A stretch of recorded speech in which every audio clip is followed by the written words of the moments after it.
મુંબઈ જેવી ફાસ્ટ લાઈફમાં પણ નવરાત્રિ આવે ત્યારે ગરબા રમવાનો સમય ગરબા રસિકો કાઢી જ લેતા હોય છે। માટુંગામાં મુંબઈ સમાચારની પરંપરા સાચવવાની પહેલને આવકાર મળ્યો અને ગરબા પ્રેમીઓ પણ ઉત્સાહ બતાવી રહ્યા છે।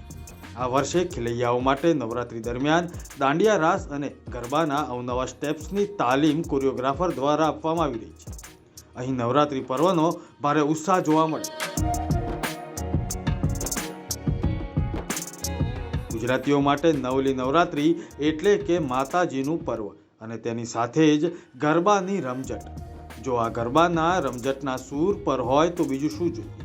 વિશ્વના સૌથી મોટા નૃત્ય મહોત્સવમાં મુંબઈવાસીઓ ગરબે ઘૂમશે। યુવાનો સાથે બાળકો અને મોટી ઉંમરના લોકો પણ ગરબાના નવલા સ્ટેપ્સ શીખવા આતુર હતા અને ઉત્સાહપૂર્વક ગરબા વર્કશોપમાં ભાગ લઈને નવરાત્રિની પૂર્વ તૈયારી કરી। આ વર્ષે અનેક ખેલૈયાઓ નવા સ્ટેપ્સ સાથે તાલીમકારો પાસેથી જુદા જુદા દાંડિયા સ્ટેપ્સ શીખી રહ્યા છે। પરંપરાગત 3 તાળીથી શરૂઆત કરીને અવનવા સ્ટેપ્સ ખેલૈયાઓમાં નવી આશા અને ઉર્જા ભરી રહ્યા છે। Bureau report, Matunga.